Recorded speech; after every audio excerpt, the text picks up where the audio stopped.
Hola, bienvenido a nuestro nuevo video del canal Las chicas supermedicosas. Hoy hablaremos acerca de un tema muy importante, que quizá no lo hayas escuchado como tal con este concepto, pero estamos seguras de que has estado en contacto con él y muy probablemente sea algo que utilizas en tu vida cotidiana. Este es el caso del Big Data. ¿Te gustaría saber más acerca de este tema? A nombre de todo mi equipo, te agradezco por estar una vez más con nosotras en otro video. Te invitamos a que veas nuestro primer video y te suscribas a nuestro canal.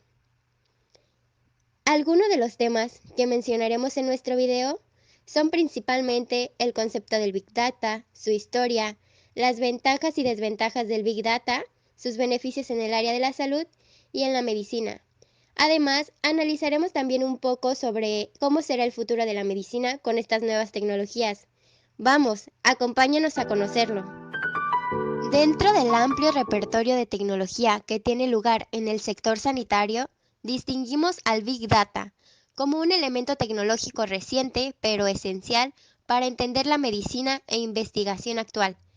Tradicionalmente, el Big Data disponía de un papel esencial en la industria de las telecomunicaciones o servicios financieros, pero poco a poco se ha ido abriendo camino en el ámbito de la salud, así como en el sector farmacéutico, ya que las ventajas que reporta son extraordinarias desde el punto de vista de la eficiencia, precisión y optimización de recursos. Pero entonces, ¿qué es un Big Data? Bueno, el Big Data es aquella tecnología que nos permite recopilar y analizar un gran volumen de datos para poder extraer de entre todos ellos información relevante.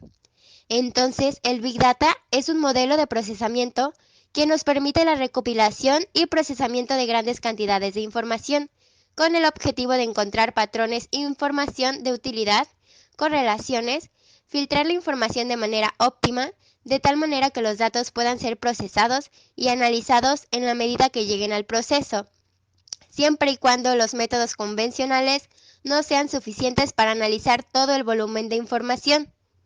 Sabiendo ahora qué es el Big Data, vayamos un poco a hablar sobre su historia. Y fue Alan Turing, el padre de la computación, matemático, científico y filósofo, quien en los años 30 soñaba con una máquina que fuese capaz de ejecutar tareas y pasar a otras máquinas distinta información de manera autónoma. Parecía utópico en una época en la que la tecnología existente no se acercaba ni a lo más mínimo a la idea de Turing. Durante la Segunda Guerra Mundial, Alan Turing lideró un equipo de inteligencia en Bletchley Park. El objetivo era descifrar Enigma, una de las máquinas de cifrado que utilizaba el ejército nazi. El trabajo de Turing consiguió descifrar parte de los mensajes alemanes, y esto permitió, según los expertos, acortar entre 2 y 4 años la guerra mundial. Y fue así como Alan Turing puso la primera piedra de lo que hoy conocemos como el Big Data. El Big Data desde los años 50 a los 80. En 1956 nace la memoria virtual por el físico Fritz Rudolph, quien desarrolló esta idea y trataba del almacenamiento finito como infinito. Permite que los datos se procesen ajenos a la limitación de la memoria del hardware. En 1962, William Dersch crea la máquina Shoebox.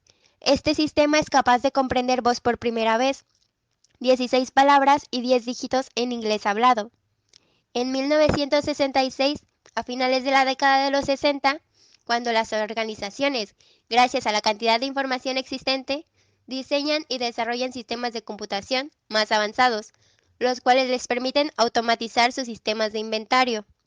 En 1980, en una charla, Thompson comenta la primera ley de Parkinson. Esta dice que el trabajo se expande hasta llenar el tiempo disponible para que se termine, y esto se puede parafrasear para la industria de aquella época de la siguiente manera. Los datos se expanden hasta llenar el espacio disponible para el almacenamiento. Todos estos fueron fundamentos para que hoy en día se tuviera como tal la Big Data. Como podemos ver, el Big Data no tiene una fecha concreta de creación, sino que con el desarrollo y progreso de aplicaciones y tecnologías han ido dando forma. y se han ido adaptando hasta lo que hoy en día conocemos. En el año 1989, Eric Larson utiliza por primera vez el término Big Data en un artículo sobre el marketing y cómo se usarán los datos de los clientes, en los términos que actualmente conocemos. En 1997, Google lanza un motor de búsqueda, actualmente el más utilizado. Este acontecimiento favoreció la creación de datos masivos. En la década de los años 2000, surgen empresas que generan y almacenan de forma segura grandes cantidades de datos, concretamente para dar facilidad a las empresas. Posteriormente, con el nacimiento de la Web 2.0 o web social, en 2005 se creaba un conjunto de páginas donde se puede compartir la información, promoviendo así la colaboración y la interacción entre los usuarios, suponiendo una evolución trascendental en el uso del Internet. En el 2012, el Big Data se utiliza por primera vez en política para la campaña de Barack Obama, conociendo las opiniones de los votantes. Clasificaciones del Big Data. La aplicación de las denominadas técnicas de Big Data permite inferir una capa de inteligencia en la que resulta de especial relevancia la aplicación de modelos predictivos que ayuden a anticiparse a las necesidades sanitarias y que ofrezcan una atención médica más eficaz. Se clasifican en medicina, población y tecnologías de Big Data para una medicina preventiva, técnicas Big Data y medicina participativa, medicina personalizada con Big Data y modelos algorítmicos para una medicina personalizada. A continuación, desglosaremos algunos de ellos. Medicina y población Big Data. La investigación anteriormente venía centrándose en analizar un grupo de personas representantes de la población en general. Con el uso de la Big Data, este enfoque podría ampliarse. Podríamos obtener un repositorio centralizado y estructurado y normalizado de alertas. Además, nos ayudaría a segmentar a la población en diferentes grupos según características sociosanitarias similares. Esto también nos ayudaría con características de la medicina preventiva que veremos más adelante o de la medicina predictiva, pues nos permitiría un almacenamiento de datos a mayor escala en donde podríamos organizar las enfermedades que se dan en distintas comunidades, el grupo de edades a los que se les da estas enfermedades, o cuestiones sociales, psicológicas, etc. ¿Por qué ha interrumpido con tanta fuerza esta tecnología en el ámbito de la salud? Bueno, todas aquellas entidades que formaban parte del sector salud, ya sean hospitales, clínicas, centros de investigación, asociaciones y fundaciones, generan diariamente un volumen de datos e información que hasta no hace muchos años se almacenaba solamente en papel. La mayoría de los datos que se generan en el sector sanitario son considerados como estáticos o estructurados, como por ejemplo el nombre del paciente, su edad o los resultados de alguna prueba realizada en algún laboratorio. Toda esta información podría ser analizada, consultada y almacenada de forma sencilla a través de mecanismos de gestión simple, como una tabla de Excel. La complejidad proviene de los datos no estructurados, como por ejemplo los relacionados con un seguimiento periódico, notas manuscritas de profesionales, radiografías, escáneres o resonancias, entre otros. Así pues, el Big Data es capaz de asimilar y procesar datos estructurados y no estructurados, lo que permite avanzar muchísimo en la atención primaria y en la investigación médica, pudiendo establecer eficazmente las causas de determinadas enfermedades, así como ofrecer nuevas y mejores soluciones. Conozcamos ahora la medicina de las 4Ps. Vayamos primero con la medicina personalizada. Gracias a las tecnologías del Big Data en concreto y a los avances recientes en la medicina genómica en general, se prevé que en un futuro cercano se pueda ofrecer a cada paciente la terapia más adecuada a sus características físicas, patológicas y de comportamiento, con los menores efectos secundarios. De esta forma, estamos en los albores de pasar a una medicina enfocada a poblaciones a una sola basada en cada individuo. Esta medicina personalizada nos permite obtener datos más reales, puesto que ya no se está generalizando en total a la población. Además, podemos planificar un tratamiento más eficaz a cada paciente y podemos aprovechar la información recogida por los llamados wearables, como las redes sociales y las apps de salud. Entre los wearables que podemos encontrar son el reloj digital que nos permite monitorear nuestra presión arterial, la oximetría, nuestro pulso, entre otras cuestiones de nuestra salud, que nos permite llevar un control más propio. Medicina preventiva. Esta nos permite analizar el impacto de lo social y el estudio de los datos históricos que nos permiten desarrollar políticas preventivas específicas. Nos permiten identificar y anticiparnos a las necesidades de los pacientes, centros sanitarios o laboratorios clínicos. Esto utilizando el Big Data. Y bueno, nos permite, como ya había mencionado, crear campañas de prevención, como son las campañas de salud ambiental y labores específicas, políticas públicas para el desarrollo de educación para la salud, estudios de la probabilidad de la aparición o progresión de una enfermedad y la vigilancia de brotes epidémicos y situaciones de emergencia sanitaria, como lo vimos previamente con la pandemia del COVID-19. Medicina predictiva.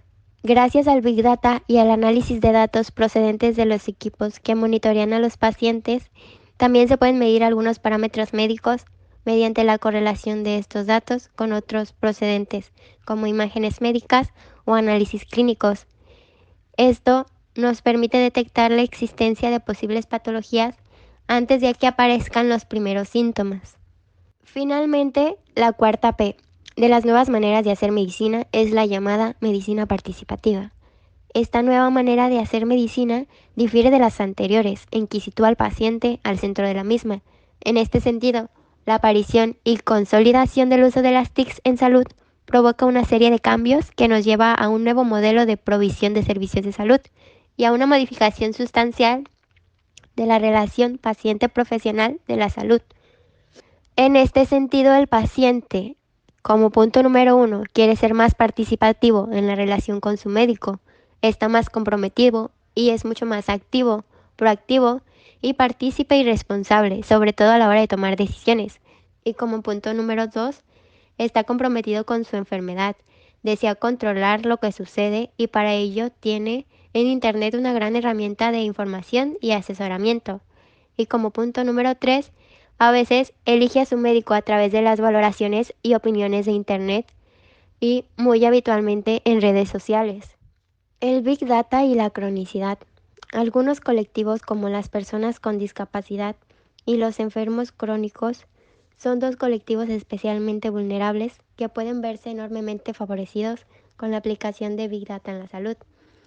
Estas enfermedades implican unos elevados gastos sanitarios difíciles de mantener en el estado actual de la crisis económica, ya que estos pacientes requieren atención médica continua debido a los múltiples problemas de salud que padecen al mismo tiempo.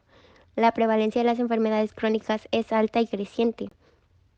Una mayor prevención y una mejor gestión de estas enfermedades son una prioridad, ya que además del riesgo grave de calidad de vida de los ciudadanos y el aumento Informe Big Data en salud digital.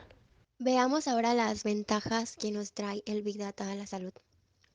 Como primer lugar tenemos una mejora en la calidad del servicio asistencial, a nivel de investigación, diagnóstico y tratamiento, así como en el plano de atención sociosanitaria, debido a una mejora en la toma de decisiones.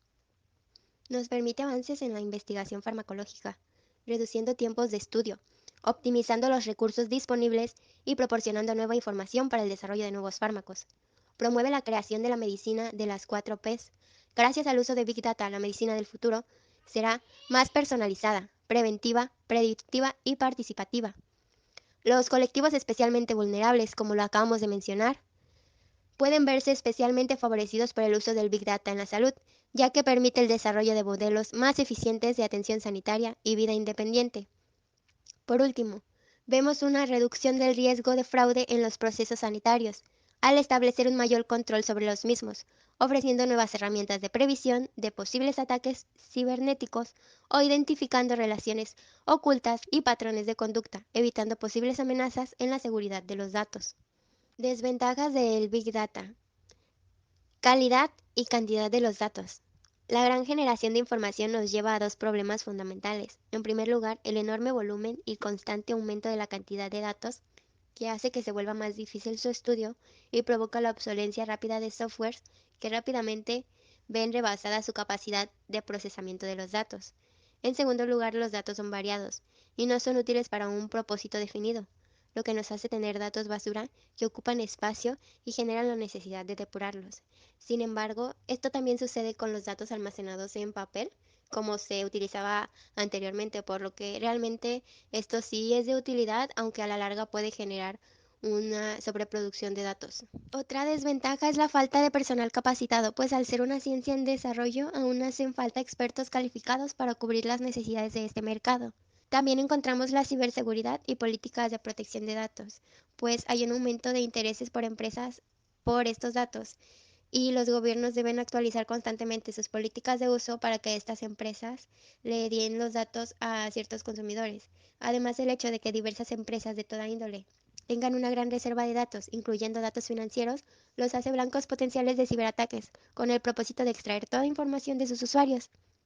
Y por último encontramos un alto costo, puesto que al ser una ciencia en evolución constante y con el objetivo de procesar volúmenes excesivamente grandes de información, hacen que el costo de su implementación se eleve tanto, al grado de que solo grandes empresas puedan mantener la inversión en el desarrollo de sus técnicas de Big Data. Importancia de los macrodatos.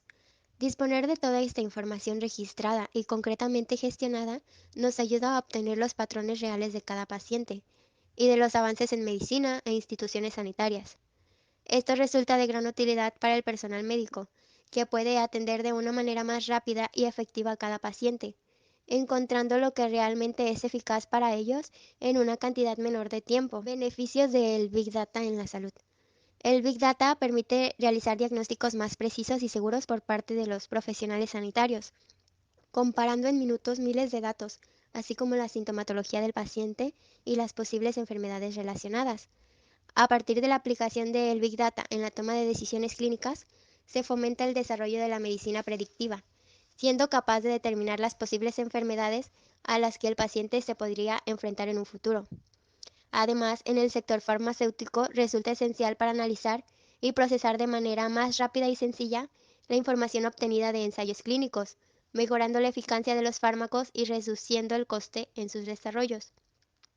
En un ámbito epidemiológico, el Big Data cumple una función esencial, ya que además de poder realizar estudios de previsión sobre próximas epidemias o pandemias, lo que permite que los profesionales puedan saber en tiempo real dónde se ha propagado un virus y a qué ritmo va adaptando la respuesta y garantizando el suministro de medicamentos necesarios.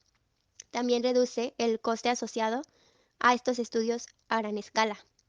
En el marco de la organización clínica, el uso del Big Data por parte de los centros sanitarios y hospitales permite que estén informados de la demanda de servicios, así como de su calidad, agilizando y facilitando la toma de decisiones de los órganos gestores competentes. Veamos ahora cuáles son las 4 Vs de la Big Data. Podremos generalizarlos en sus 4 principales características. Como número 1 tenemos el volumen. El Big Data implica un volumen enorme de datos. En sus inicios estos datos eran creados por los empleados, pero ahora son datos generados automáticamente por máquinas. La tecnología para guardar y procesar ha avanzado paralelamente, por lo que el mayor problema ahora no es tanto el tamaño como otras dimensiones, como la velocidad. Variedad. La variedad se refiere a las diferentes fuentes y tipos de datos, tanto estructurados como no estructurados. Hace pocos años los únicos datos que se almacenaban eran fuentes como hojas de cálculo y bases de datos. Ahora los datos llegan en forma de emails, fotos, videos, sistemas de monitorización, PDFs, ficheros de sonido, etc. Esta variedad de datos no estructurados crea el problema de almacenamiento. Velocidad. La velocidad en el Big Data se refiere al ritmo en que los datos de entrada fluyen desde las diversas fuentes, como procesos de negocio, máquinas y sensores, redes sociales, dispositivos móviles, entre otros. El flujo de datos es masivo y continuo. Estos datos recogidos en tiempo real permiten ayudar a investigadores y organizaciones a la hora de tomar decisiones, aportando valiosa información que suponen ventajas competitivas estratégicas. Por último tenemos a la veracidad. La veracidad en el Big Data, veracity, se refiere al sesgo, el ruido y la interacción de datos. Los responsables del proyecto Big Data han de preguntarse honestamente si los datos que se almacenan y extraen son directamente relacionados y significativos al problema que se trata de analizar. Esta característica puede ser el mayor reto cuando se trata o se compara con otras como el volumen o la velocidad. Por último, es válido llegar a adoptar otra V, que es la volatilidad. Esta se refiere al tiempo durante el cual los datos recogidos son valiosos y el tiempo que se debe permanecer almacenados. En esta era de aluvión de datos en tiempos reales es necesario determinar hasta qué punto los datos son válidos y en qué momento dejan de ser relevantes para su estudio analítico. Con todo el surgimiento de estas tecnologías es común que nos preguntemos qué nos depara el futuro, porque vemos que la medicina está cambiando, en parte por la mayor disponibilidad de datos de salud individuales, junto con técnicas de análisis conocidas como el Big Data que acabamos de ver. Este mayor nivel de información nos permite el avance en la medicina, con precisión, cuidados y tratamientos más personalizados. Cada vez más empoderado el paciente requerirá acceso y control sobre su información acorde a sus necesidades. Otro cambio será la descentralización de servicios, alentada por las tecnologías móviles y la telemedicina, algoritmos de inteligencia artificial, la precisión 3D y los biosensores. A partir de que las herramientas digitales han sido utilizadas en emergencias de salud pasadas, la pandemia del COVID-19 ha sido un catalizador universal para las transformaciones digitales, tanto de prestadores como consumidores de servicios de salud a nivel mundial. El paradigma en medicina está cambiando. Este cambio pone al paciente en el centro y lo supone comprometido y protagonizado con su cuidado. Las herramientas informáticas de telemedicina contribuyen a este empoderamiento del paciente. Responden a sus necesidades de información y la transforman en un agente activo de su cuidado. A su vez, estas herramientas facilitan la retroalimentación, la creación de redes y optimización de recursos. No cabe duda que el futuro es prometedor y que se acercan importantes avances que mejoran la interacción médico-paciente, pero este proceso traerá consigo varias interrogantes y cuestiones éticas por resolver. Puntualmente se va a requerir un equilibrio entre la innovación y las demandas de los consumidores. Por un lado, los marcos regulatorios de calidad, por el otro, los esfuerzos deberán dirigirse a traspasar las barreras organizacionales, como el rediseño de procesos clínicos, económicas como las formas de pago y reconocimiento a los profesionales involucrados, y legales como la determinación de responsabilidad de acuerdo a las normativas de cada país, ya que son estos aspectos los que actualmente limitan su implementación y no tanto los tecnológicos. Por último, queremos implementar lo que son los datos del Big Data en México. El Big Data en el sector salud aún es muy bajo. En muchas instituciones no lo han implementado de manera óptima y se debe comprender que es de gran utilidad para este sector, debido a que su uso permite recabar información con una velocidad y precisión que hace unos años era impensable, resultado de la utilidad tanto para la prevención, detección y tratamiento de enfermedades, al permitir un uso ordenado de los datos. En México existen alrededor de 23.260 unidades de salud. Al sector público pertenecen el 86.8% y el 17.2% al sector privado. Sin embargo, cada unidad médica cuenta con diversos dispositivos para recabar información de los pacientes, y solamente el 20% de estos datos están organizados en un Big Data. El 80% de esos datos no se encuentran estructurados, por lo que son almacenados bajo estructuras diferentes. Puede ser en forma de pruebas de laboratorio, imágenes o transcripciones médicas, dificultando así la capacidad de respuesta de los médicos. Entonces, como pudimos ver, el Big Data es de gran utilidad para distintos sectores profesionales y para el sector salud tiene una amplia variabilidad de funciones. Es importante que en México se reconozca la función del Big Data y que se implemente en el sector de salud a mayor escala, porque los beneficios que traen tanto para los prestadores de servicios como para la comunidad son muy vastos y necesarios para mejorar el sistema de salud en México. Por último, les dejamos nuestra actividad de retroalimentación. Esto consiste en un pequeño cuestionario de 8 preguntas. La mayoría de estas preguntas son abiertas y en la siguiente imagen vienen las respuestas. Las respuestas que tú obtengas no necesariamente deben de ser iguales, pero pueden coincidir. Y bueno, la última de estas preguntas es una respuesta totalmente libre. Si gustas, puedes comentarnos tus respuestas en la sección de comentarios o enviarlas a nuestro correo electrónico que te dejaremos en la cajita de información. Te damos gracias por estar una vez más en nuestro canal viendo este video. Y recuerda que el canal de las chicas supermedicosas es un canal de información de salud y tecnologías confiables. Nuevamente te agradecemos por estar viendo este video y por haber llegado hasta el final. Te invitamos a darle manita arriba, suscribirte y activar cajita de notificaciones.